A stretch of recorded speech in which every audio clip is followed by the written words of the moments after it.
gẹ́gẹ́ bí wọ́n ṣe sọ fún wa nínú ìtàn, Yorùbá ní ọ̀pọ̀lọpọ̀ monarchy system of bá ṣe operate kó tó di pé àwọn òyìnbó dé. Gbogbo abà kọ̀ọ̀kan ló ní baálẹ̀, láti baálẹ̀ a ní oríṣiríṣi àwọn ọba títí dá àwọn ọba ńláńlá. Bọ̀ kí ni àwọn ọba yẹn ń rí tí wọ́n fi ń tako Yorùbá kó dá dúró gẹ́gẹ́ bí orílẹ̀-èdè as against pé ká ṣìjọ wà nínú Nàìjíríà pẹ̀lú àwọn ẹ̀yà tó kù? Ìyẹn ni mo fẹ́ ká máa rò ní gbogbo ìgbà, torí pé ìyẹn wà ó heavy gan, pé àwọn tí a pè ní àwọn bá wa tí ó yẹ kó darapọ̀ mọ́, kódà àwọn bagun ló yẹ kó jẹ́, kódà ó yẹ ká máa ṣe broadcast nínú palace àwọn ọba kọ̀ọ̀kan pa fẹ́ gba Yorùbá nation, kó lè jẹ́ ká àgbáyé mọ̀ pé lóòótọ́ la fẹ́ gba Yorùbá nation. Ó yẹ kí ọba kọ̀ọ̀kan fi àyè sílẹ̀ fún wa sínú palace, pé ká mú mídíà kọ̀ọ̀kan wá kó wá máa polongo, ká dẹ̀ máa interview wọn lóòrèkóòrè, kí gbogbo àgbáyé lè gbọ́ látẹnu wọn pé àwọn ọba wa náà fẹ́ Yorùbá nation. Àwa rí i pé ṣe làwọn ọba gangan tó jẹ́ kó sọ̀rọ̀ káwa aráàlú tẹ̀lé wọn, ṣe ni wọ́n dákẹ́. Ìyẹn wá ń jẹ́ bí kàyéfì fún ọ̀pọ̀lọpọ̀ àwa kọ̀ọ̀kan báyìí pé kí ló lè fà á, kí ló lè dé, kí ló lè ṣẹlẹ̀ tí ọba ilẹ̀ Yorùbá ń sá fún kí ìran ẹ̀ kó dá dúró? Kí ló lè mú kí ọba fìsẹ́yìn nígbà tí àwọn ọmọ, kátẹ́ sọ pé kò ń ṣe gbogbo Yorùbá ló fẹ́ lóòótọ́, àwọn kan sì fẹ́ pé ká wà ní Nàìjíríà, but the fact that pé àwọn bá mọ important pé kí Yorùbá dá wà, ṣé mọ̀ pé tó bá yẹ pé àdáwà rí àwa ní àfi dá wà, á dàbí bàtà pé a fi force ara wa lọ ṣe ń tá àṣírí. A gbọ́, a kà, ẹ̀rí wà pé Yorùbá ti wà ní ibì kan rí gẹ́gẹ́ bí ìjọba lágbára àgbáyé. Àmọ́ lẹ́ni nísìn ẹ̀yà Yorùbá ọ̀hún ó wá ń struggle láti jẹ́ kí ó wà recognized in the midst of countries ní àgbáyé. So question yẹn ó need a lot of pé ká dive into it, ká analyze ẹ̀, ká research ẹ̀, pé kí ló lè fà tí ọba ń tako Yorùbá pé kó dá dúró nígbà tá a mọ̀ pé ẹ̀yà kan tó wà tó dá dúró náà ní wá. Àwọn òyìnbó tí a mọ̀ sí Britain, àwọn ni wọ́n dáwọ́rú, àwọn ni wọ́n change the strategic position Yorùbá lénìí. Bí a fẹ́ bí a kọ̀, Elédùmarè ò ní dáríjì Britain àfi tí Yorùbá bá dá dúró. Kò sí ọ̀nà kan tó lè ṣe, kò sí ìwà tó lè wù tí Yorùbá ò bá dá dúró, ìṣẹ̀dáwọ̀ ò ní dáríjì wọn. Kò sí gbogbo tó lè gbé láti fẹ́ fi jẹ́ the shining of the global world, kò ní rí bẹ́ẹ̀. Nítorí pé àwọn gbé ẹ̀yà tí kò ń ṣe ẹ̀yà tiwa, wọ́n gbé wọn lé wa lórí. Wọ́n wá ń jẹ́ kí àwọn ẹ̀yà yẹn cooperate ilẹ̀ wa on our behalf. Ìyẹn wá wò pé ó jẹ́ káwọn ọba aládé, àwọn ọba ilẹ̀ Yorùbá, ó jẹ́ káwọn wá tako in tí àwọn British ṣe. Ọ̀pọ̀lọpọ̀ gbà, at least èmi mọ̀ bí abíyẹ̀ méjì, if I'm right, ni Ọọ̀ni ti wá sí UK rí. Mo wá mọ̀ bẹ́ẹ̀ wọ́n láǹfààní àti rí Queen nígbà tó wá yẹn. I don't know because I can't remember if bí a wọ́rí àbí wọ́rí. But ẹ jẹ́ ká béèrè lọ́wọ́ bàbá wa Ọ̀jájá kábíyèsí pé kí ló lè fà á tí ìran tí wọ́n ń ṣe agbátọ̀ ẹ̀ as one of the monarch in Yoruba land àtàwọn tó kù, kí ló lè fà á táwọn jẹ́ bíi obstacle fún pé kí ìran ìkó dá dúró?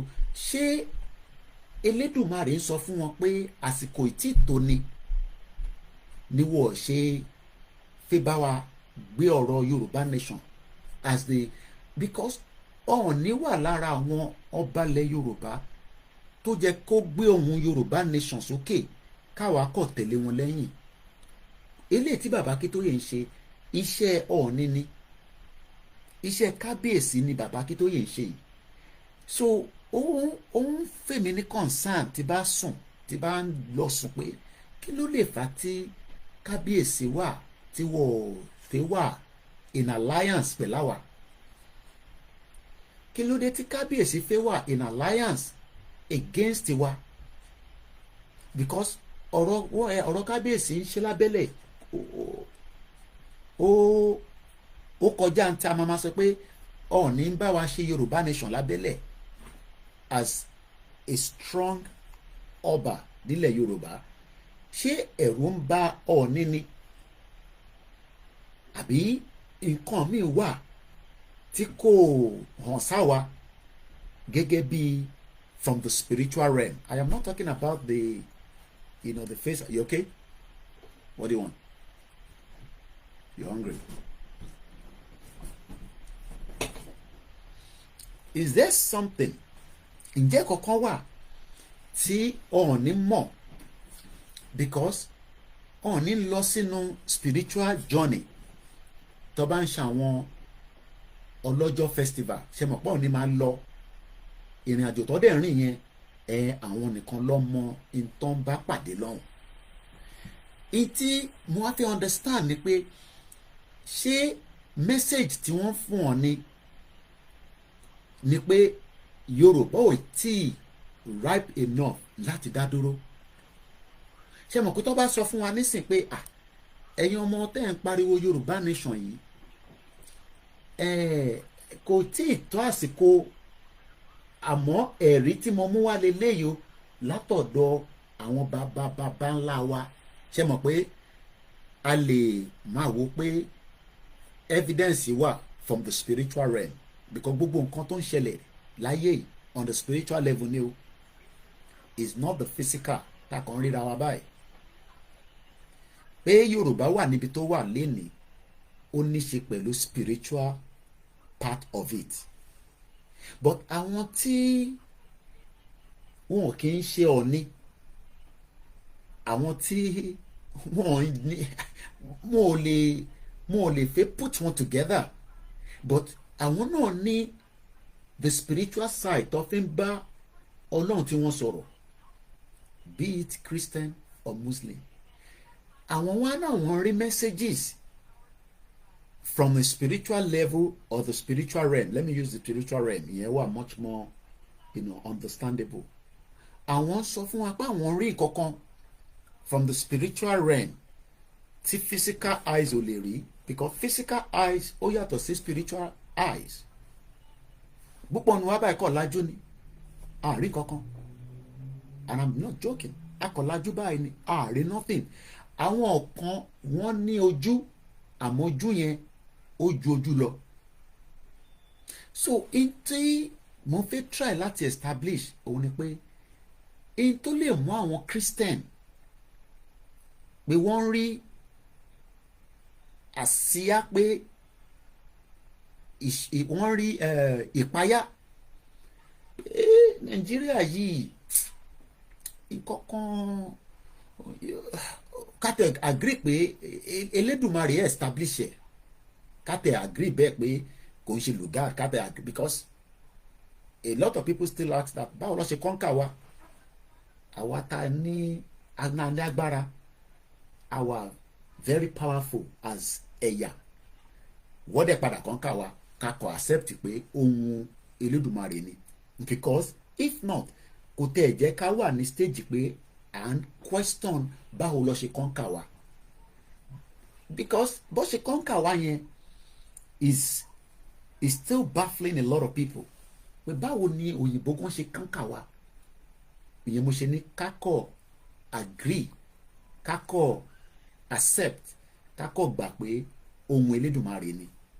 Now ṣé nígbà tó conquer wá yẹn tó wá ń lọ títí ẹ jẹ́ ká yọ gbogbo amalgamation ti expire because gbogbo yẹn formalities ni, gbogbo yẹn a kàn ń lò as the physical part, but on the spiritual side ṣé Elédùmarè tuntun wá yí òun padà pé ó dá òun kó gbogbo yín papọ̀ ni with the hope pé bóyá ìfẹ́ á wà ẹ̀ lè bára yín ṣe, ìyẹn gbogbo àwọn ẹ̀yà tí wọ́n pè ní Nàìjíríà. Àmọ́ ní sáà yìí ní wákàtí òun ò rò pé ó jẹ́ kẹjọ wà together mọ́.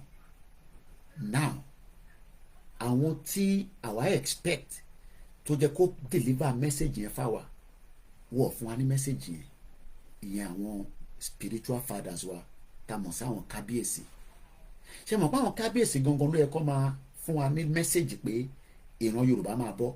Ṣé mọ̀ pé àìtí rí clarity látọba kọ̀ọ̀kan yàtọ̀ sí bóyá méjì mẹ́ta, but àwọn tá expect Àwùjalẹ̀,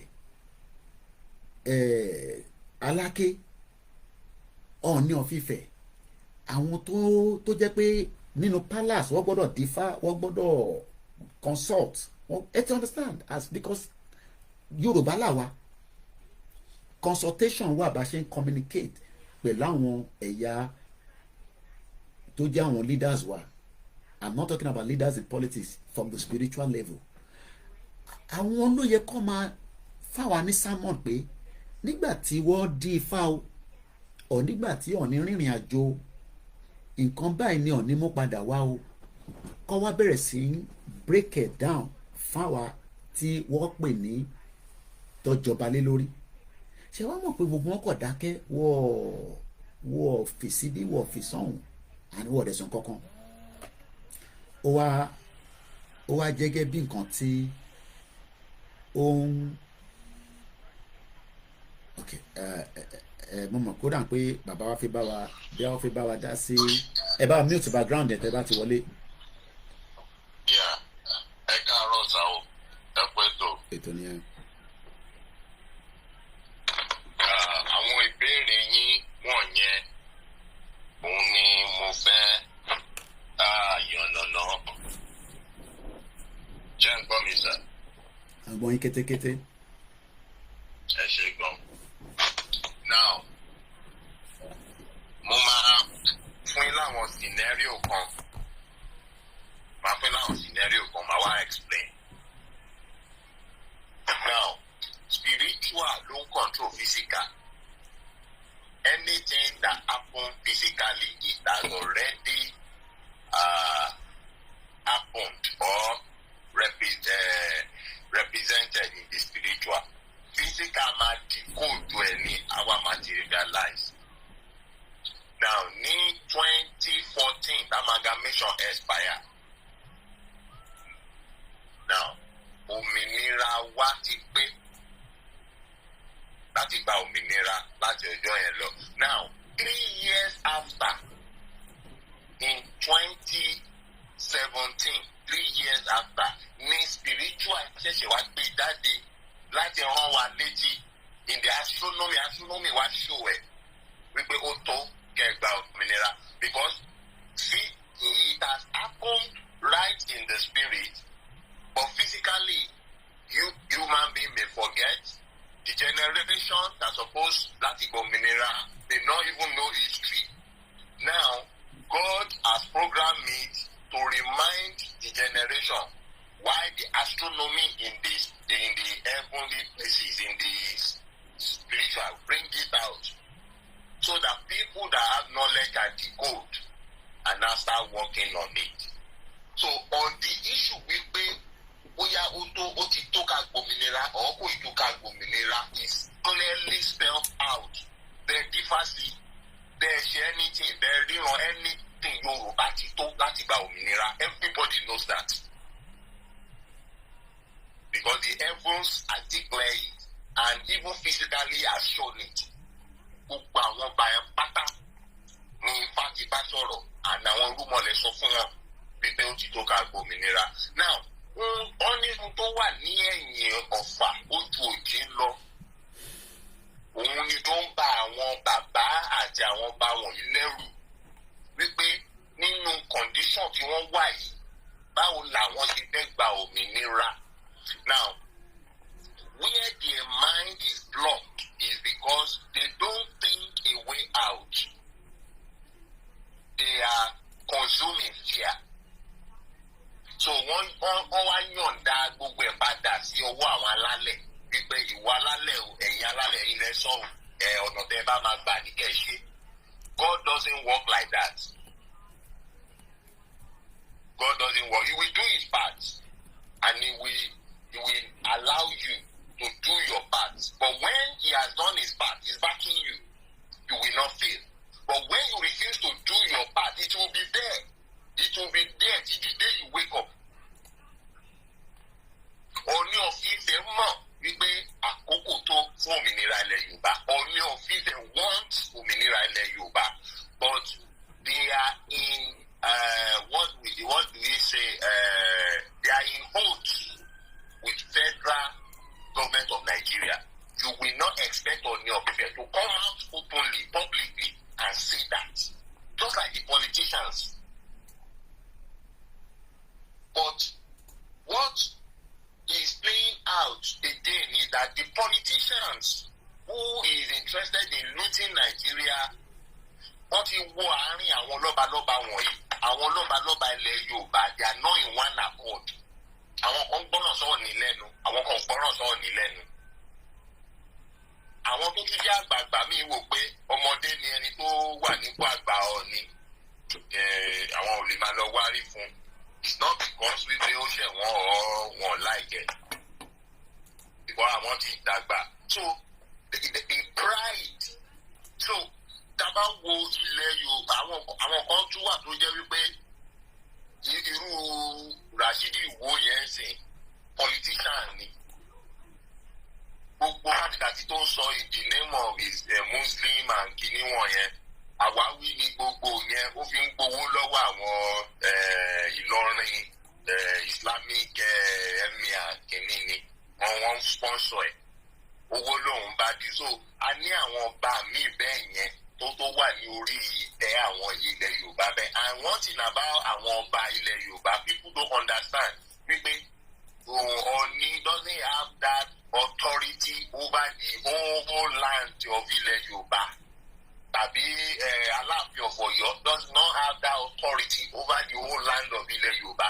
Everything has autonomy over his own land. Yoruba party democracy right from far years ago. Ọba tó jọba ó jọba òun ló ní control lórí territory ẹ̀. But tẹ́lẹ̀tẹ́lẹ̀ wọ́n ní that association that bring all of them together and constitute them under one Ilé Ifẹ̀, wípé Ifẹ̀ ní gbogbo àti ṣẹ̀ wá, and they agree on decisions, and Ọọ̀ni of Ifẹ̀ approve it, and they will go to their different domain and greenfield it. But nísìnyí politics ti ń wọ́n ti ń gbé jurisdiction Ọọ̀ni kù sí àwọn area ọba kan. Àwọn ọba míì tún ti ń control àwọn ìletò ọba míì lábẹ́ wọn. Irú Alákẹ́sìn, òun control àwọn ọba kan ní Yewa, òun control àwọn ọba kan ní ìlú Àwórì Àǹkó. Tó bá dákọ̀ Ọọ̀ni of Ifẹ̀ bí ẹni da omi sẹ́yìn etí ẹ̀ ni. Irú bàbá, for example, you'll be surprised wípé ọba tó wà ní Rẹ́mọ, that is Akarigbo Rẹ́mọ, that's supposed to be in one accord with Oba Ijebu, that is Awujale Ijebu. It's not so. There are different factors because of rivalry of seniority. Akarigbo ni wọn ò lè lọ submit sábẹ́ Awujale. So òun tún wá ní kápọ́s àwọn ìletò ọba míì on their own, gbogbo wọn dá gúrùpù lọ́balọ́ba sílẹ̀ tó yẹ kí gbogbo wọn wà ní abẹ́ ìṣọ̀kan lábẹ́ Ọọ̀ni. And the problem started from Ọ̀yọ́ when Aláàfin Ọ̀yọ́ separate himself too. Wípé òun ò lè máa lọ subject sábẹ́ Ọọ̀ni àfi táwọn méjèèjì bá kọ̀ lè pera wọn. So ibi táwọn politics ti wà àárín lọ́balọ́ba wà nìyẹn. It is our responsibility to unify that, to break all those politics and unify them. Tó bá pè ìpàdé lọ́balọ́ba nísìnyí àwọn ọba kan ò ní lọ, tó bá jọ ní ló pè ìpàdé yẹn. Tí Àwùjalẹ̀ bá pè ìpàdé lọ́balọ́ba kò tó kí gbogbo ọba ilẹ̀ Yorùbá ló máa lọ. Àwọn kọ́kọ́ tiẹ̀ ló máa wá. So that is how they have started splitting, but Ooni of Ife still have the largest heritage control. Like Warri o, Ìbíní o, Oǹdó, gbogbo Oǹdó, àtàwọn Ọ̀ṣun, gbogbo àwọn obìnrin bá pè Èkìtì ó gbogbo wọn máa lọ, máa dá Ọọ̀ni lóhùn. But when you are talking about Ọ̀yọ́ state, Ògùn state, Èkó, Lagos and Co, wọ́n ti pínra wọn sí ẹlẹ́yẹ, wọ́n ṣe tiwọn. So these are the reality and truth of what is on ground. It is our responsibility to unite them. To unite them. And I know that Ooni of Ife is a very intelligent person. And he kò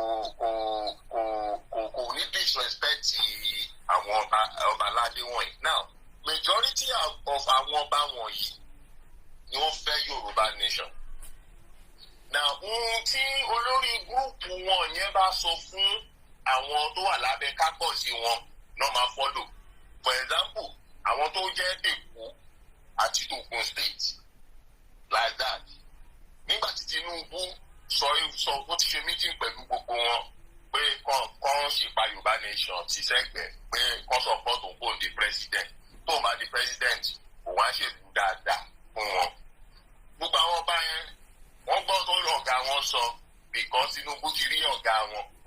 Then that's why most of them keep quiet about Yoruba nation. They supported Tinubu. Now they are all regretting about olórí wọn yẹn tó ti gba nǹkan táwọn fẹ́ gbà tiwọn. That's why I say politics has entered into it. Some of those things, the most of them are regretting now. Wọ́n ní pé tó bá jẹ́ Yorùbá nation yìí ní ká gba ilẹ̀ wa. But if you leave this alone, if you don't take action, if you don't try to regulate or organize them, tàbí wọ́n lẹ̀ sọ́dọ̀ ara wọn tá ọ̀rẹ́ kì í ṣàwọn ló máa gbé ìpàdé fún wa, àwa ló yẹ ká gbé ìpàdé fún wọn. Bákan ṣe delegate sí wọn ni ọ̀hún tó bá jẹ́jẹ́ pé bẹ́ẹ̀ lọ fẹ́ wá kán wá síbẹ̀ tọ́wọ́n bá lè wá síbẹ̀ tó bá jẹ́ nínú Nàìjíríà náà wá ló yẹ ká gbé ìpàdé fún wọn ká lè send them to unite them. Kì í ṣe pé olóṣèlú ló máa control wọn to use them against us. So those are the realities on ground. So now àwọn ọba yìí, majority of them want Yoruba nation, except few of them that are oúnjẹ nídìí ìbàjẹ́ Nigeria or táwọn olóṣèlú sponsor, except few of them like that. Now it is not from their mouth to publicly say it. Under constitution Nigeria tó gbé wọn sí ipò yẹn wọn ní láti come out publicly to say it. Now what we need to do is, after working with them, getting to know those one among them that want Yoruba nation, we will work with those ones. The rest that doesn't want, some might be changing their mind alongside. Some may not change their mind till we achieve what we want to achieve. Then when we achieve what we want to achieve, only kìíní kan ló máa tọ́ka sí ibi tí kìíní kan máa já sí. So irú àwọn yẹn, wọ́n fi pò wọ́n lẹ̀ wọ́n á já pa ni. So these are the things. And another scenario is that kò mí wípé pé nítorí àsìkò ti tó wípé automatically àádẹ́ wàá gbà. Bá a gbà gbé ìgbésẹ̀ tó yẹ ká ṣe, àní gbà á wà bẹ́ẹ̀. Àsìkò dẹ̀ ti tó ti kọjá. When the children of Israel were in captivity in Babylon, ní Iraq, now àwọn orílẹ̀-èdè míì, Russia and Iran, àwọn Mede and Persia, àwọn Iran ní Persia, àwọn Russia ní Mede. They call it Medo-Persia Empire. Àwọn ẹrú gbógun ti Babylon, Iraq. Wọ́n wá take over world power from Babylon, which is Iraq. Now, àwọn ọmọ Israel wọ́n wà ní Babylon that time as slave, just like the way we are in different countries, working in developing other countries. Daniel was in Babylon. He's a king's executive. He's one of the king's executives there. Now, nígbà táwọn Medo-Persia wá to conquer Babylon, so àwọn ẹ̀ tún wá transfer Daniel lọ sí Shushan. Shushan is in Iran or something. So one control region. And now, Bible sọ wípé Daniel ó study the book of Jeremiah. When you read Daniel chapter 9, he was curious because ẹrú ni wọ́n ní ṣe wọ́n ti wá di ìwọ̀fà. Ìwọ̀fà mean wípé àwọn tó kó wọn lẹ́rú wọ́n ti wá di ẹrú. So àwọn their ẹrú raised to power 2. Because àwọn tó kó onígbà tó wà ní Babylon ẹrú ni wọ́n. Now àwọn tó kó wọn lẹ́rú yẹn wọ́n ti tún kó àwọn yẹn náà lẹ́rú, àwọn ti wá di ìwọ̀fà. So àwọn máa tún ṣe ẹrú fún ẹrú. That's the situation that time. So he was curious about the situation and about the state. Bible sọ pé ó study, he research the book of Jeremiah, because Jeremiah ni prophet. The prophet was the word professor was taken from prophet. So bàbá ní prophet kì í ṣe àwọn tó kọ̀ máa ń gbọ́ra kan ní mòrí ránṣẹ́ mòrí. We are talking about knowledgeable people of those times. Àwọn amòye, àwọn ọ̀jọ̀gbọ́n ayé ìgbà yẹn náà ń pè ní prophet. And all education, all knowledge is encapsulated in one particular truth that time. That's why I read a prophet òun ló lè ṣiṣẹ́ medical, a prophet òun náà ló lè ṣiṣẹ́ education to educate, a prophet òun náà ló lè ṣiṣẹ́ gbogbo ẹ̀, everything, direction and go. So one is a prophet, he can give direction, he can perform miracle medically, he can do only wisdom, and because all knowledge that time was encapsulated into one single truth. So àwọn tó ń pè ní prophet, they are knowledgeable people. So kì í ṣe àwọn nǹkan tá à ń rí nísìnyí tó tẹ táwọn ẹ̀kọ́ máa lọ sẹ́jú máa ríran. That's not a prophet. You are a seer. A prophet is knowledgeable people, and they will postulate or give prophecy based on the adequate knowledge that they have, that now give them postulation of the next thing that will happen. That's the reason when they postulate with all those facts, what they say will happen will actually happen, except you take precaution. So that's the prophet.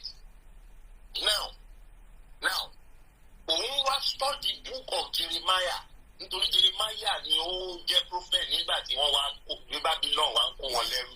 And Jeremiah wá sọ nínú ìwé yẹn wípé ẹrú tó ń kó wọn lọ yẹn o, according to the program of God, òun ti rí nínú constellation, ó ti rí code yẹn, ó ní they will be slaves there for 70 years. So Daniel wá code níbẹ̀ wípé they supposed to be slaves in Babylon for 70 years. For 70 years yẹn ti pé ó ti kọjá.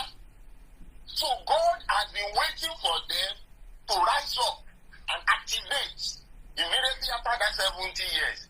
But wọn ò mọ kankan, wọn ò gbé ìgbésẹ̀, àwọn ṣayé wọn lọ ní Babylon. Many of them have become Babylonian. Àwọn Iran lẹ́yìn, there is a tribe in Iran tó ń pè ní Sumerians. Àwọn Sumerians yẹn, àwọn Jew tó ń kó lọ sẹ́rú ní Iran ní Babylon, àwọn ló ń pè ní Sumerians yẹn tí wọn ò padà mọ́ tó ti di ará Iraq.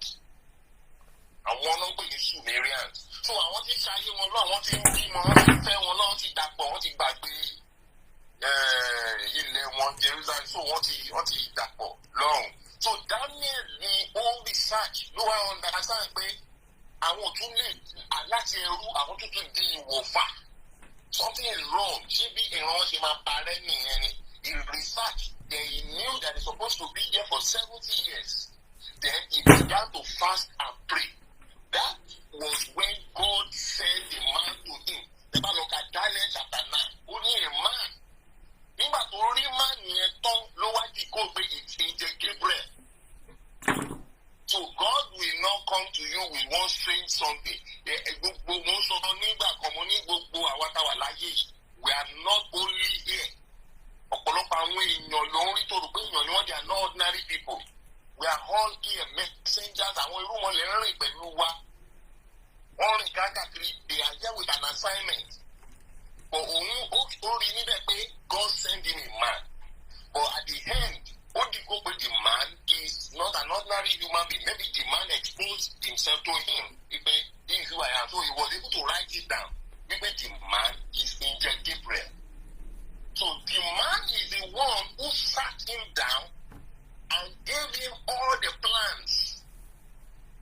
He wrote down all the plans, wrote down the year, and calculate the year for him in the book of Daniel chapter 9. This is the Bati Olubalawo Mafi Waran, which is the time of Jesus Christ. Who calculate here? That's why the Olubala will be killed. Consider. So Daniel was confused. I want to man lost another room.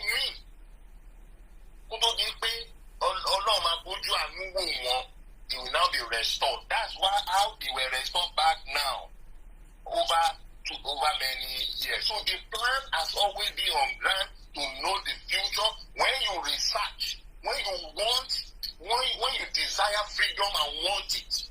But if you will pay it down here, go back to it, we automatically accomplish it. So that is the reason. That's the reason I believe in action and taking action. I don't believe in talk. I don't believe in all the noise. I believe in research and take action. What is necessary? So we are researching here. We are seeing problem, providing solution to it. The one we give permission to execute immediately, we execute it. It doesn't matter any foolish man who is saying, they say now, we don't know anything. You cannot see beyond the door of your house. You're talking with somebody far advanced. So I don't look at the end of everything, you see all these stupid people talking all this nonsense, they will come back and I'll be appreciating it. So why should I base my life on their judgment? So that is the way we should think and go. Chivibo took the letter to Great Britain office. And when they contact the letter is useless. Do you know the content of the letter? So you don't need to respond. You don't need to think I want to the effect of the letter is working now. Badenoch is the head. Badenoch has been struggling for that post for long by saying. Now we don't know what is playing out. Badenoch is there. Badenoch is entitled to be prime minister once this one is gone. Just like Esther, during the time that they were in slavery, the Esther was able to talk to the husband who is the king to let his people be free. And God said that his uncle told him that you don't know that you are here for such a time as this. If you didn't help us, God will send the help from another race for us. God has put you in this position for such a time like this. And Esther go inside at the time that he's supposed not to see the king, her husband. He risked his life and told him that to free his people. And the king after taxes the second, under the independence of the Jewish people. And that's how they return back. So what Daniel has seen and he wrote down, and Daniel began to tell his people, became prominent among the people, and it was activated at the time of Esther, and they went back. We will not go so back to my son, but see awareness and campaign. I think what you that. Go so back no. Could there see any Yoruba politician come to my name called Joe Dalanshi? Pé I see awareness. Àwọn ò lè sọ̀rọ̀. Àwa náà láti máa sọ̀rọ̀. Bá ṣe ń pariwo yẹn is assisting them in one way or the other. Is assisting them in every angle. Even politically within Nigeria is assisting them. Because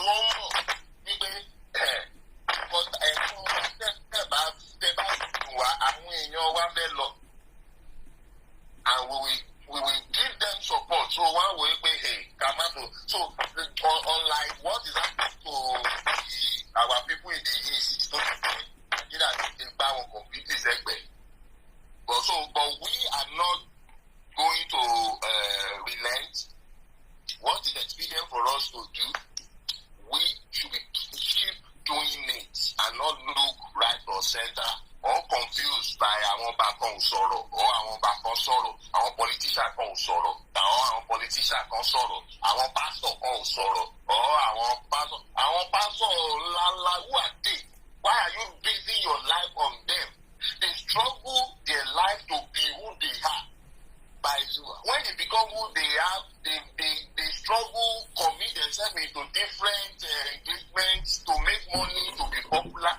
So now, things like this will be more because it gets we will not want to talk. But our Christian pastor, oríṣiríṣi, like me, I'm a bishop, gbogbo wa á sọ̀rọ̀. So why should you belittle us? Why should you look down? My church is not even from Nigeria. My church is registered in the US. So why should you belittle I want to sort of pastor KKK? Who tell you pay pastor Okere, pastor Otobi? Why are you looking at until Adeboye talk, until Kuwoyi talk, until Kini kan talk? Nígbà táwọn yẹn máa sọ̀rọ̀, Ọlọ́run ló máa ní pàṣọ fúnra rẹ̀ tó máa sọ̀rọ̀. Ìmí ìdẹ̀ni Ọlọ́run lè ti fi ìmí ìgbọ́n sílẹ̀, Ọlọ́run kò máa wò ó kó jẹ́ pé ordinary motivational speaker ló jẹ́. Lérò dẹ̀ ń wọ́ lọ ṣọ́ọ̀ṣì táwọn èèyàn mọ̀, ọ̀rọ̀ ẹ̀mí Ọlọ́run ti filẹ̀ tipẹ́tipẹ́. But if they are public figures, you can't expect all those ones to be speaking. Bible Jesus even told us wípé Ọlọ́run máa ń lo àwọn nǹkan táwọn èèyàn fojú sí láti gbàgbára lọ́wọ́ àwọn alágbára ayé. Look at the scenario I gave when we are talking about Moses in the palace of Pharaoh. Ó ná ọ̀pá sílẹ̀, ọ̀pá dejò. Àwọn ẹlẹ́rìn ṣé kan tó lè ṣe rè, àwọn náà bá gbọ́ pàtì wọn sílẹ̀. Ọ̀pá tó táwọn dẹ̀ gbélé ọ̀pá yẹn ni wọ́n nílò náà fi ń darí ìlú. Wọ́n bá lọ sílẹ̀, ó bá di ejò. Ọ̀pá Mósè ó wá kó gbogbo ọ̀pá wọn mì. Ó lè kó ọ̀pá wọn mì, Mósè bá lọ ó gbọ́ pàtì ẹ̀. Ọ̀pá wọn ti lọ, ó ti gba gbogbo agbára Egypt kúrò lọ́wọ́ wọn. Simple thing, ọ̀kújú wọn tó là, ó ti lọ. So we don't need all these popular figures. We don't need all these popular jingle, Adékòyè Oyèdépò, Ọba Ọ̀ní Ọ̀fífẹ́, Ọba Tìnígbà. Wọ́n máa sọ inú tí wọ́n lọ́rọ̀ máa wà. Àwọn ò gbọ́dọ̀ sọ̀rọ̀ síta because of their commitment with Nigeria. Tá a bá ní designation wọn, tá a bá ní àwọn nǹkan mẹ́, a máa pè wọ́n tọwọ́tọwọ́, a pè wọ́n pé a ní nǹkan báyìí, a ní ẹsẹ̀ fún wa láyè. Tó bá lóun fún wa láyè, a lọ bọ́bà míì. Àná tiẹ̀ ni a mọ̀ pé eléyìí kì í ṣara wa, ó dẹ̀ máa sọ́pọ̀ yẹn nù. Ṣùgbọ́n irú àwọn èèyàn bẹ́ẹ̀ tó ń sọ́pọ̀ tó lè sọ̀rọ̀ ẹ wá ní tó bá jẹ́ bẹ́ẹ̀ ní gbogbo kè ẹ wá àbí ìbò ní káwa tí wàá gba yín kàdẹ̀ sáìn wọ́n á ṣe àdẹ́gbẹ́ lọ ní nǹkan sọ̀rọ̀ so that wọ́n ní fojú sí wọn lára. So those are the diplomatic way that I think things are, and we should also relate with them.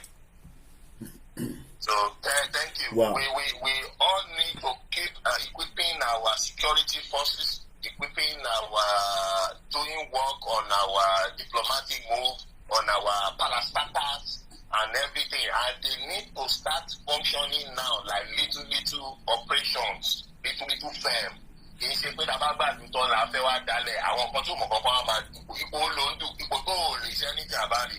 So ìyẹn ní failure àwọn kan lọ kóra wọn sí YSC tó ń dabẹ̀ bọ́n lọ́hùn tí ń tó bẹ̀. So it is well. Ketolo, just another probably 5 minutes or 10. Kemi Badenoch. I'm going to read this quickly, and it's again from another strong supporter like you of Yoruba Nation. You mentioned a bit of what he wrote here, but let me just read it briefly. Voice of Emancipation, Kemi Badenoch, a Yoruba lady may become the UK Prime Minister by Kayode Emola, 2nd of November 2024. She was the last person to enter the race to replace Rishi Sunak as the Conservative and the Unionist Party leader in the UK.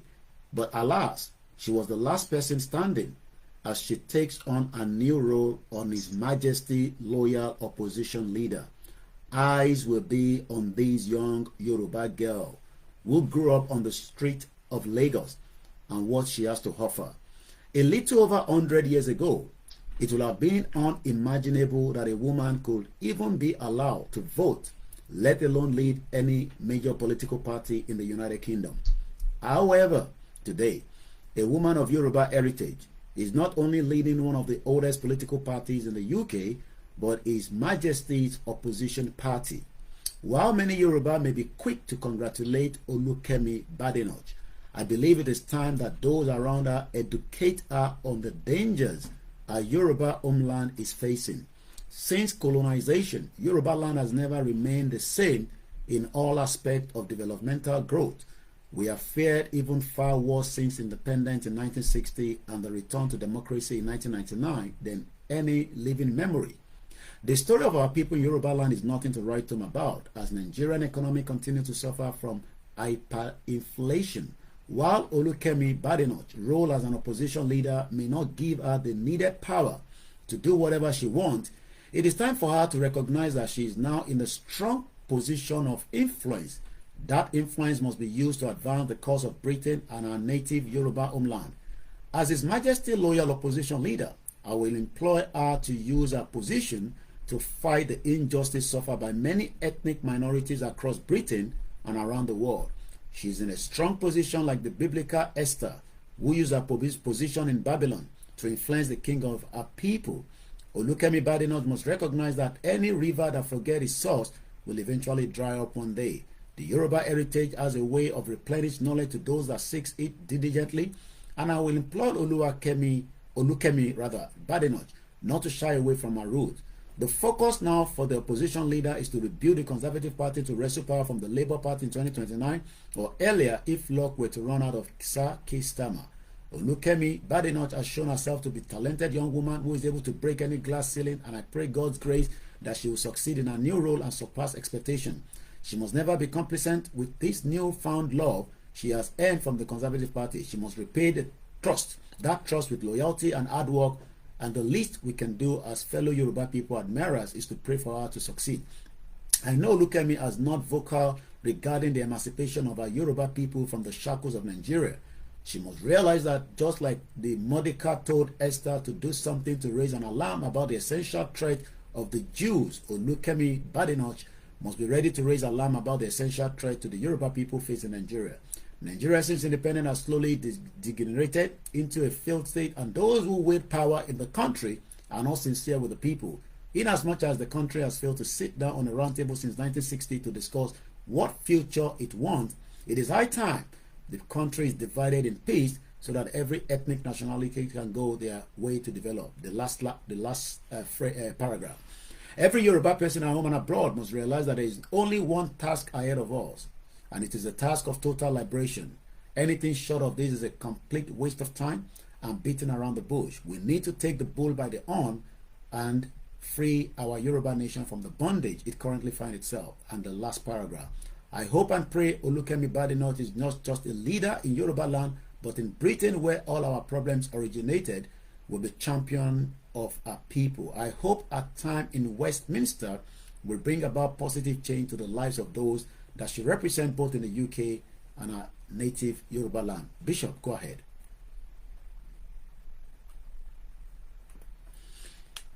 Do we still have Bishop there? Okay. Bishop, you're muted. We can hear you. Okay, can you hear me now? Go ahead. Thank you very much. Okay, now, we should not wait till politicians grab Badenoch and start influencing her. Or when she now become real prime minister, that's when we now be pressing on her. And remember your people, remember he has no she has no business with you. Now is when our groups in UK need to start start associating with her, giving her all the support to win the election, if the election comes, to vote for her, she will see us as our family. Then, now is the time that all those desire that we want, petition to have a separate Yoruba state, need to be channeled, submitted to her, that she should study it. It's not that you go and meet her and be talking mouth to mouth. It should be documented and submitted to her. We will support you, party not. We will be with you. This is Yoruba nation self-determination or sovereign state movement. We will support you at any level you want in UK. But this is our bid. When you get to that place, please help us present this. Help us throw it in the parliament. Send delegate to Nigeria. Tell Nigeria government to do meeting to let the countries have its own autonomy, because Nigeria is not working and you are putting a lot of Nigerian citizens in penury. So when we take action like that from now, not when she becomes PM, from now and relating, then another issue is we should not tell her to speak now. She should not be speaking now. It is when she gets to that post that she should speak. Because if she speaks now, that can be used by opposition party against her this thing. So all things should be considered. It's a planned thing. It's a planned thing. It's not one memo, one. Nǹkan tó máa ń ṣe ní about Yorùbá ni pé àkókò tó yẹ kó gbé ìgbésẹ̀ wọn kì í ronú láti gbé ìgbésẹ̀. Tí nǹkan bá ti wá dórí, wọ́n á máa complain. What are you complaining to? Complain, compact. All right. It looks like we took too much of Bishop's time this morning. We come back to the discussion here. Muki Bubuakwe Kabosori Koniwakbada Lori. The first Sunday, I believe Bishop is trying to come back. Let's go back to Bishop. Sorry. Yeah, that's fine. Yeah. So when you complain, you compound problem. The real serious thing is to take action as at when due and know what action to take. Know what action to take. The country na very back is a organization. It's organization that should be cordial and corporate organized plan to what we want. So UK bodies can handle that with bad enough. Why that will not disturb publicity or rally and co. And she should be muted about that. When she gets to where she is going, she start acting on her behalf. So that is my view. I ní àwọn èèyàn ní government ní America now. Kò sẹ́ni tó bá wọn sọ̀rọ̀, kò sẹ́ni tó associate pẹ̀lú wọn. Tó bá máa associate pẹ̀lú wọn, wọ́n á kàn máa sọ̀rọ̀ sí wọn in distance. So that thing made some of them to be angry. Did I know you people? Did I gain anything from you people? Did any one of you support me? Why are you now talking? You can't even plead. Why are you now talking? They will push it, the quest for Yoruba nation. So it is the attitude that we are using to approaching our people in government. That is why we are where we are. We should be coordinated. We should be coordinated and properly structured in doing things. And as of our way, tí wọ́n relate náà, we need a strong diplomatic group. Come and your self-interest kúrò.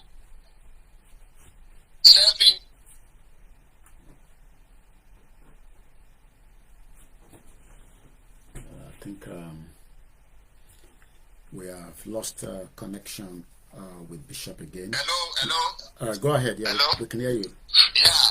They should remove self-interest, personal issue against personal group that the person belongs to that they don't like. What we want is what you should focus on and the personality they send you to. So these are the things we need to highlight and channel our addition to what we want. Ẹ ṣé gan ni. Bishop ni agbóhùn wọn. Àwa láǹfààní náà láti ṣí ojú òpó fún àwọn tó bá fẹ́ sọ sí ibi tí a ti bẹ̀rẹ̀ ètò náà. A ti ṣe wákàtí kan àti díẹ̀ lórí ètò tàárọ̀ yìí. Mo kí wa pé a kú ọ̀sẹ̀ tuntun tá a fẹ́ wọ̀, a dẹ̀ kú Sunday tó jẹ́ àkọ́kọ́ nínú oṣù November. Bí Bishop ti ṣe ṣàlàyé fún wa lọ́pọ̀lọpọ̀, ó jẹ́ kó yé wa pé gbogbo àwọn ọba bẹ́ẹ̀ bá dẹ̀ pé okay, let's take a call. I will not allow you to abuse any of the kings on this platform. Ẹ̀yin náà lè set up platform tí kò bú ọba lórí ẹ̀, but lórí platform yìí a ní fún yín láyè láti bú ọba kankan. Ẹ ní right láti ní àwọn ìbéèrè tẹ́ fẹ́ bi wọ́n, but ẹ ní láǹfààní àti bú ọba kankan. Tẹ́ bá fẹ́ bú ọba, ẹ̀yin náà set up YouTube channel yín àti Facebook, ẹ máa fi bú àwọn ọba. Ẹ bá gbóhùn sókè kẹ́ bá ṣe ní kíákíá. Ẹ káàárọ̀. À ń gbọ́ yín sá, ẹ káàárọ̀. Yes, sir. Mo ṣe kò pẹ́ bí mo ṣe dé láti Nigeria just few days ago. Okay. Yeah. And I want to bẹ́ẹ̀ kẹ́ mo rí pé àwọn èèyàn mọ̀ nǹkan tó ń ṣẹlẹ̀ ní Nigeria. Mi ti expect ẹnìkan dárúkọ orúkọ yín gan.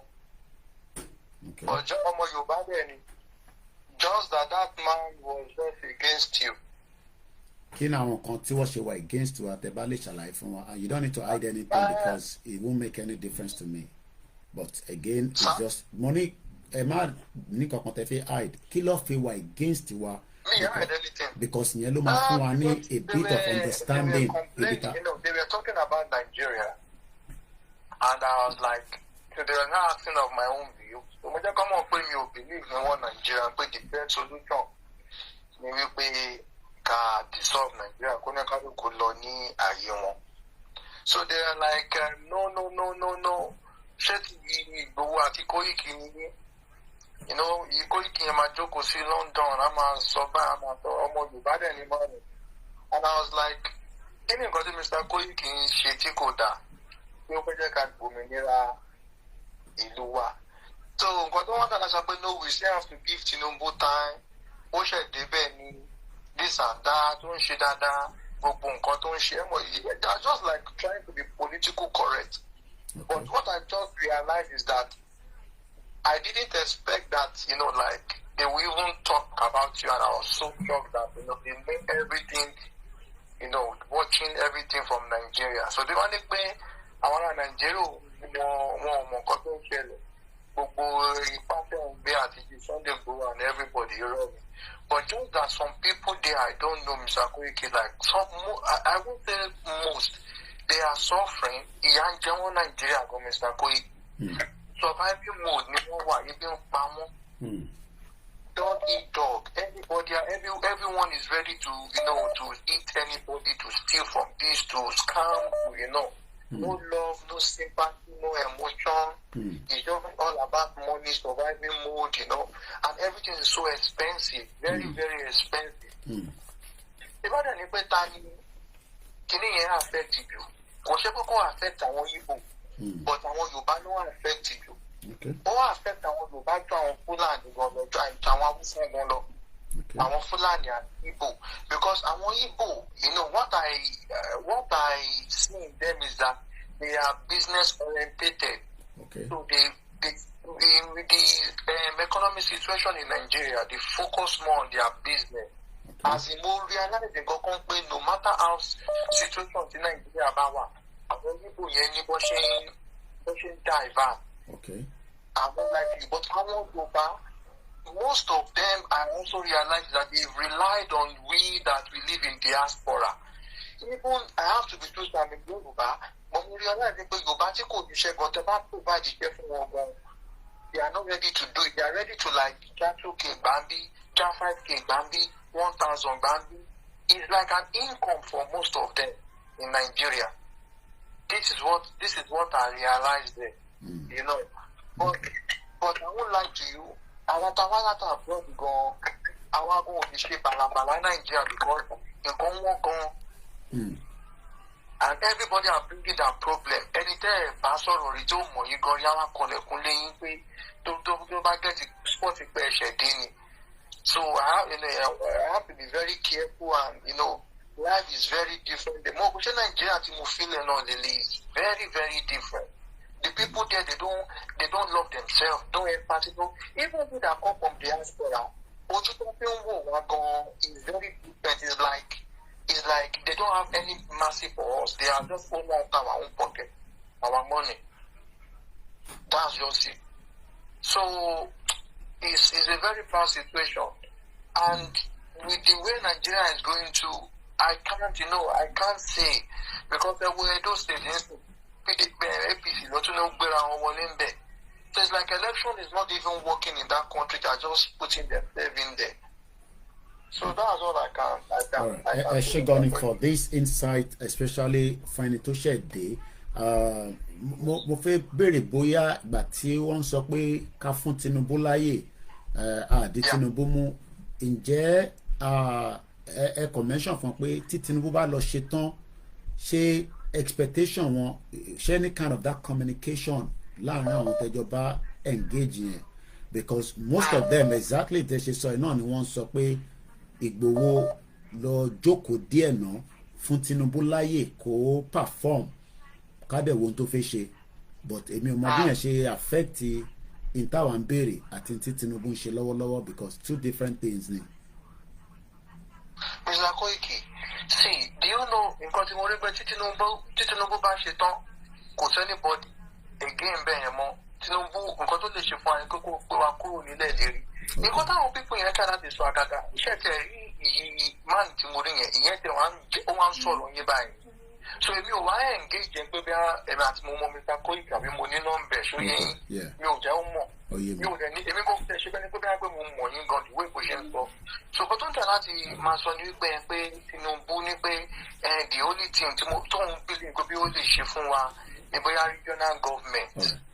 Kọ́lọ̀ kó ṣọ́ra dìgbà yẹn. I think I don't even believe in regional government that the best thing for us is just to dissolve this contract for us to go our separate way. Okay. But the mama àwọn Yorùbá tó jẹ́ wípé ọ̀pọ̀lọpọ̀ pé máa wò wípé bí wọ́n jẹ lábẹ́ APC ni don't try láti wà political correct. No matter how you try to engage them, they always try to be, to divide you, to argue. They can argue so much that you will be the one to just try to excuse them. One were defensive, one defend the all defensive. That's what's the train one year, all defensive.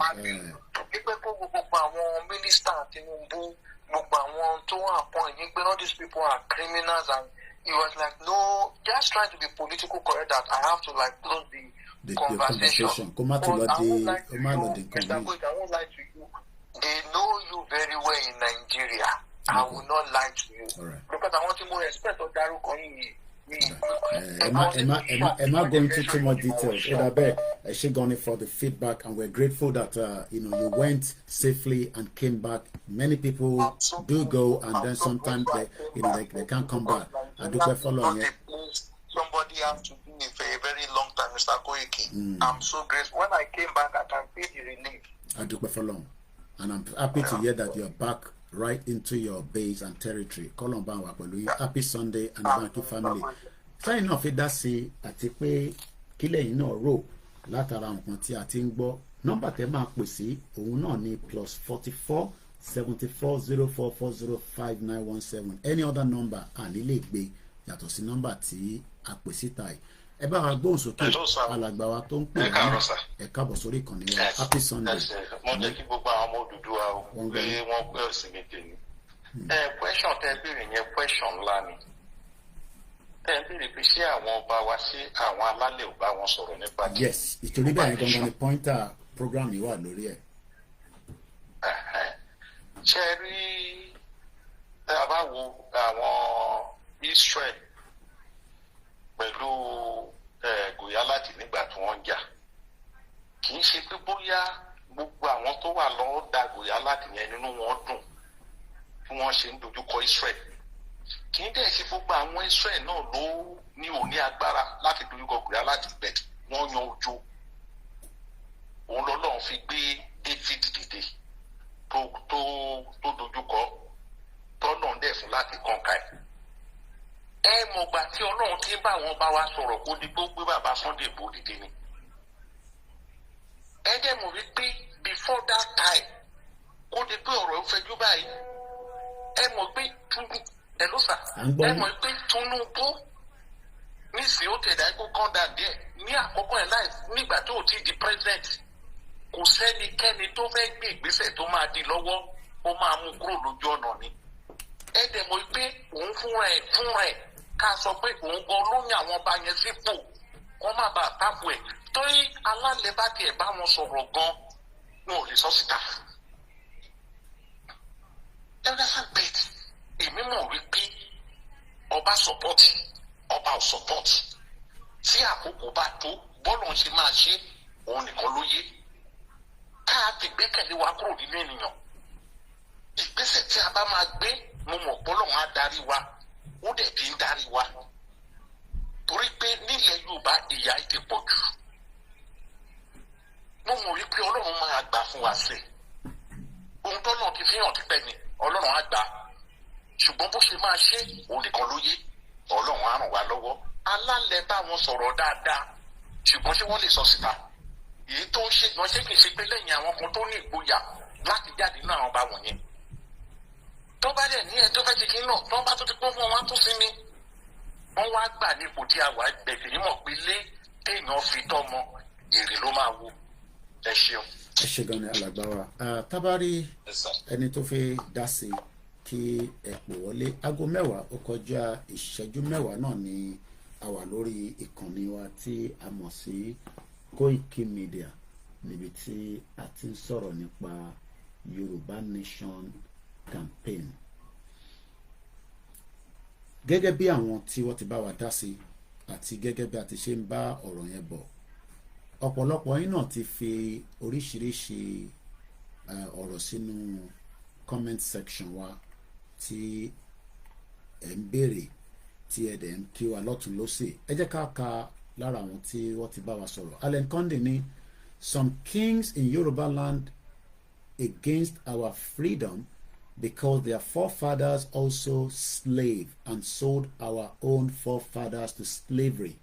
That is why some kings today reject our freedom. Ṣé bẹ́ẹ̀ náà ni ẹ̀yin náà rí pé àwọn ọba títà náà ni wọ́n tà wá sí oko ẹrú kó tó di pé àwọn tèmi náà wọ́n ń tà wá sí oko ẹrú. Ó kù ọjọ́ 4 lénìí tí àwọn ọba fẹ́ ṣe ìpàdé tí wọ́n fẹ́ fi tọwọ́ bọ̀wé láti kó wa padà sí inú ìtàn pè ní amalgamation nítorí pé wọ́n bi àwọn ọba ilẹ̀ Yorùbá pé ṣé ẹ fẹ́ káwọn ọmọ Yorùbá máa lọ àbí kí lẹ̀yin fẹ́ gẹ́gẹ́ bí n ta gbọ́ àwọn ọba ilẹ̀ Yorùbá kọ̀ọ̀kan sọ pé àwọn sì fẹ́ ká wà nínú Nàìjíríà òun ló fa ìpàdé tí wọ́n fẹ́ ṣe tí mo sọ fún yín pé mítìnì yẹn máa pín sọ́nà 2 sí 3 èyí tí àwa máa rí gẹ́gẹ́ bí public òun ni èyí tó ń pè ní gẹ́jẹ̀lẹ̀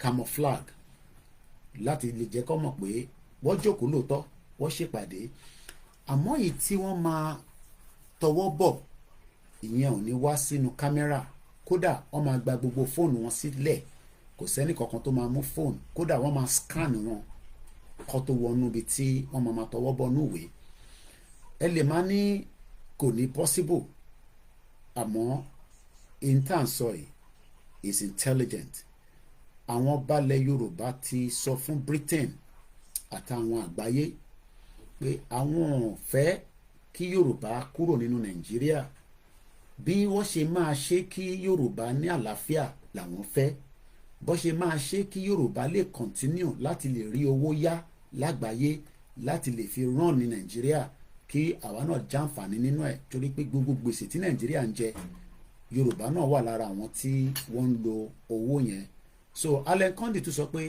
they are against us because in táwọn bàbá ńlá wọn ṣe náà nìyẹn àti pé in tán ṣe lọ́wọ́lọ́wọ́ lẹ́nìí kò jẹ́ kó jọ wá lójú a ní accept pé torí ìfẹ́ tẹni sí Tinubu ẹnì kọ́kọ́ lẹ nífẹ̀ẹ́ sí Tinubu àwa nífẹ̀ẹ́ sí Tinubu jù ẹ̀yin gan lọ àwa a nífẹ̀ẹ́ sí Tinubu jù yín lọ because bí Tinubu bá jẹ́ ọmọ Yorùbá tó ní làákàyè tí ó dẹ̀ gbọ́n tó dẹ̀ smart kò ní the 4 years láti break up Nigeria.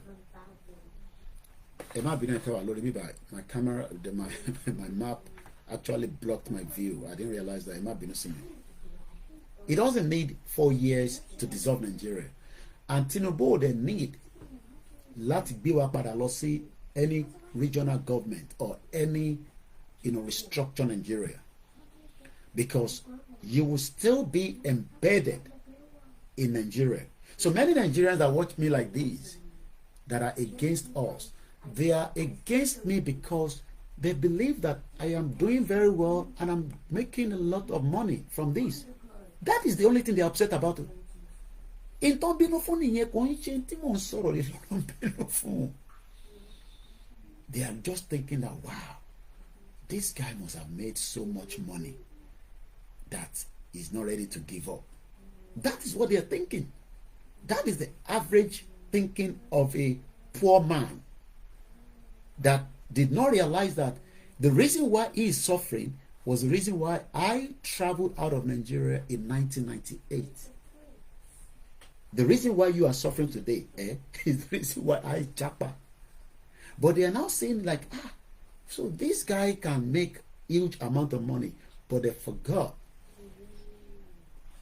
Like I always say, and I'm proud to say it anywhere, that we are all different people. I am not your normal guys in Nigeria that have suffered. I did not suffer before I left Nigeria. Let me say that clearly. I did not lack anything up till I finished my secondary school in 1991, I guess. And I did well in my school side. Tinubu cannot provide us with his original, well, let's even forget his birth certificate. This, your president, cannot give me his school cert, original. I have left Nigeria 25 years ago, and I still have the true copy of my WAEC. I might not have passed all the subjects, but I passed the one that is needed to have allowed me to get into university in Nigeria. Majority of you that left and went to university are people that came, like I told you, a brother I spoke to yesterday. I gave him a lot of words of encouragement and a lot of tips that I will not share on the social media. He arrived for his postgraduate. I'm sure he must have done a lot of study at the university in Nigeria.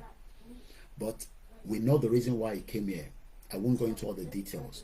But he came here for postgraduate. I'll leave it like that because my program is monitored by the many people, and I mean many people, you know what I mean by that. So I am not here to say people have left Nigeria for whatever reason. I left Nigeria because Nigeria was not a good place for me.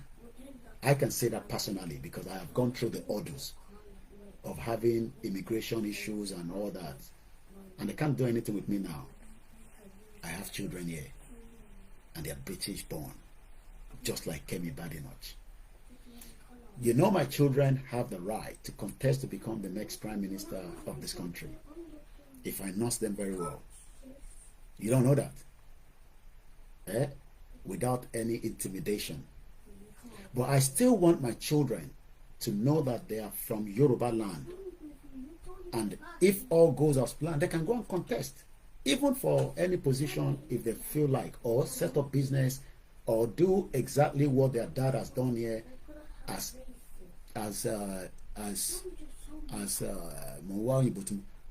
the least job, cleaning position.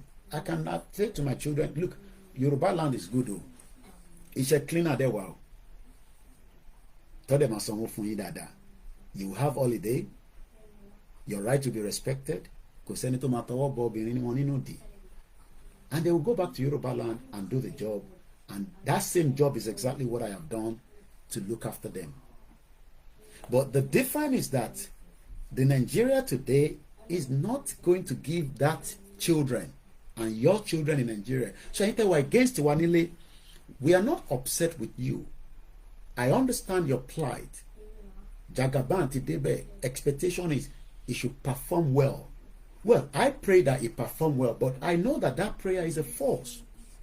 Because I can reason that Koiki Tun Nigeria, but the country needs to dissolve so that we can be able to go back and set up our own government. But right now, Seyi Makinde wants to become the next president, another criminal.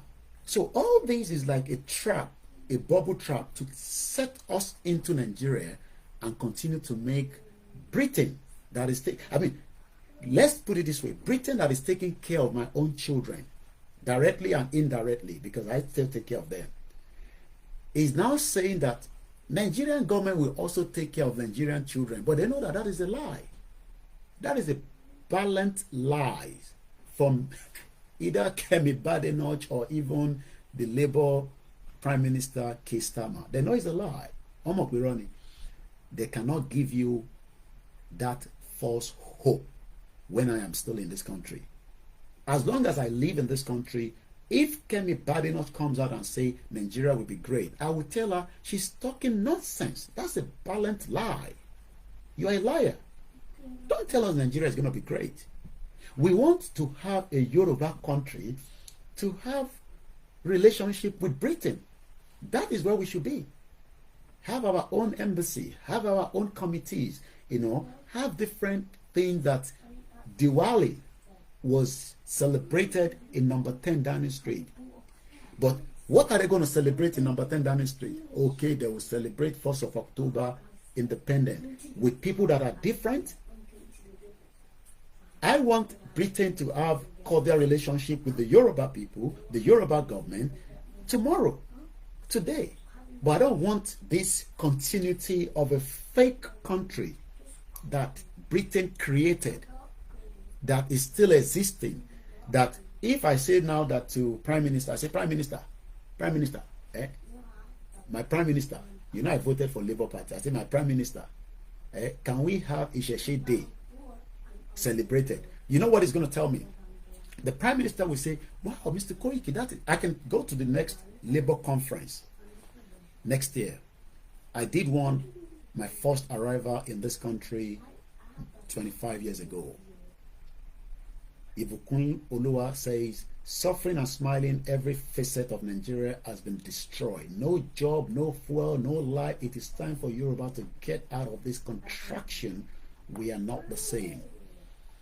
But many Yoruba at home says, Koiki, we don't even like what you are doing, because you are just sitting in London and telling us to break up Nigeria. But it is the same London that Baba Olawo came to get independent. The only difference is Baba Olawo didn't have the privilege to be on the social media like this, because there was no social media. So Eite were a bit angry. Have you ever sat down and asked, Baba Olawo no was in UK, láti wá béèrè for independent? Even though Baba Olawo went to contest, he was everywhere. And after the election, Baba Olawo was asking the question, how did I get defeated? We will not be defeated because the world has become more global. It is more global than it was before. And what that means is that there is no amount of lies by King Charles, God bless the king, by his government. I started from that note because many of you don't know that King Charles is the one in charge of the Prime Minister. Even if Kemi Badenoch becomes the next Prime Minister, and I say if God will happen, but I know that she will be removed before that time, because I know that the English people would not want her to become the Prime Minister.